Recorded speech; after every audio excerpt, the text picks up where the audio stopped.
महरिपारा दखरा दुलाराय बर' फरायसा आफादा खुंगा 30थि बोसोरसालिया जथुमाखौ साननैनि हाबाफारि लानानै सान गोरलै गुदि फरायसालि बरफथार बेलगुरि गामियाव गाजा गोमजायै खुंदों।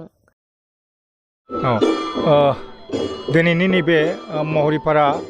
दखरा दुलाराय बर' फरायसा आफादा बोसोरसालिया जथुमा जि गेवलां मेल बे आंनि नोजोराव जोबोर गाजा गोमजायैनो जालांबाय आरो हयथ' महरिपारा दुलाराय बर' फरायसा आफादनि जि बोसोरसालिया जथुमा बे हयथ' साननैमोन मैयानिफ्राय जादोंमोन हयथ' मैया डेलिगेटआव बर' माहारिनि जि थासारि बा ओनसोलाव जिबायदि थासारि बेफोरखौ लानानै हयथ' डेलिगेटआव सावरायलायनानै हयथ' बेनि समस्याखौ समाधान खालामनो थाखाय दुलाराय बर' फरायसा आफादा हयथ' थांखिफोर आजावदों बेखौ आं सानदों आरो दिनै दुलाराय बर' फरायसा आफादनिनो गाहाय आफादगिरि बिथाङा फैनो गोनांमोन नाथाय बिथाङा माखासे एंगार हायै जाहोननि थाखाय लोमजानाय देहानि थाखाय फैनो हायाखिसै खिन्थु आङो दिनै फैनानै जोबोद मोजां मोनदों आरो जाहाथे इयुनाव नैबे दुलाराय बर' फरायसा आफादनि जि थांखिफोर बे थांखिफोरखौ जाफुंनायाव जाहाथे रायजो राजा आरो दुलाराय बर' फरायसा आफादा नाजालांगोन बेखौनो आङो मिजिंथिगोन।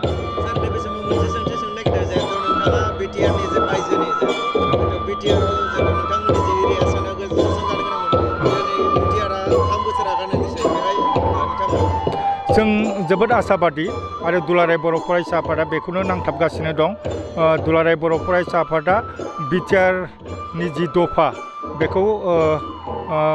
मावफुंनांगौनि थाखाय सरकारजों जिबायदि खामानि मावनांगौ बेखौ मावगासिनो दं नाथाय जिबायदि जोङो आसा खालामदोंमोन थाबैनो जानांगौ बे जाथ'वाखै खिन्थु दुलाराय बर' फरायसा आफादा आसाबादि जे आरो बेखौ हयथ'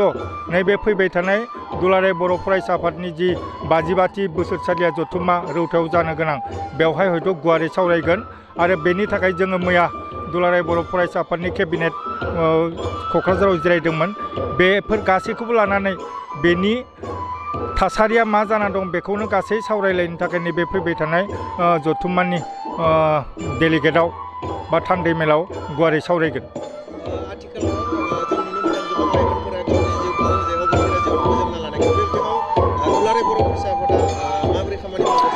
दुलाराय बर' फरायसा आफादा बेफोरखौनो लानानै नै बारा बावाखै थांनाय बे मासनिनो आगोलाव नभेम्बर मासाव क'क्राझार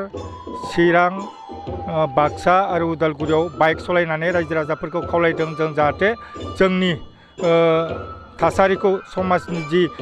गुलाय गुजाय थासारि बेखौ जाहाथे मोजाङै मावो आरो दिनै जि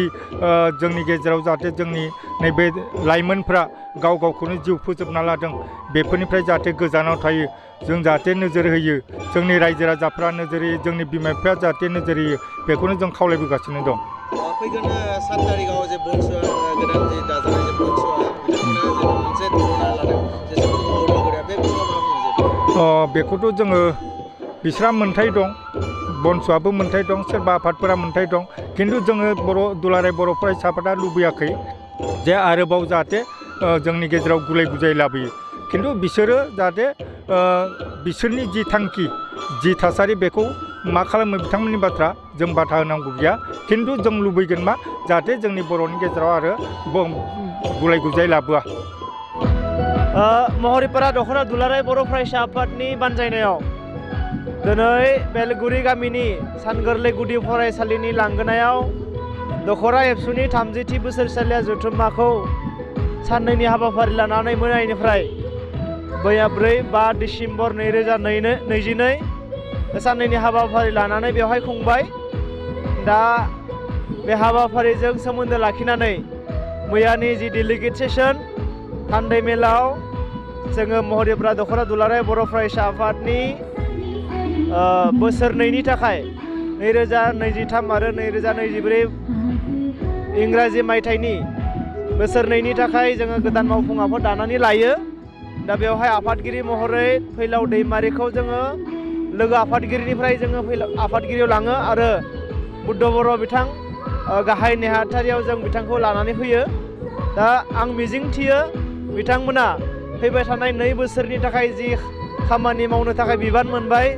बिथांमोना बे बिबानखौ लानानै दखरा आफादनि गोदान मावफुं आफादखौ लानानै गोदान मिजिं गोदान थांखि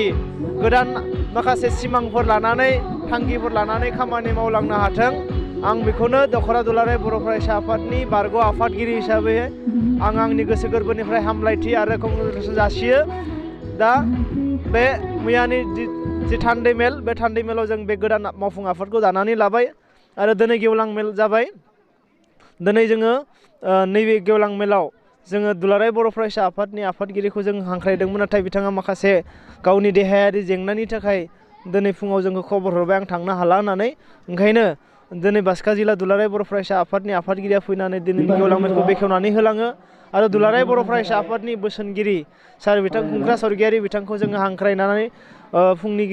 गेजेरावनो जों बिथांखौ हांख्रायनानै दिनैनि हाबाफारियाव जों मोननो हानायनि थाखाय आरो एसेबां आंखालनि समावबो सारा जोंनि हांख्रायनायखौ मदद होनायनि थाखाय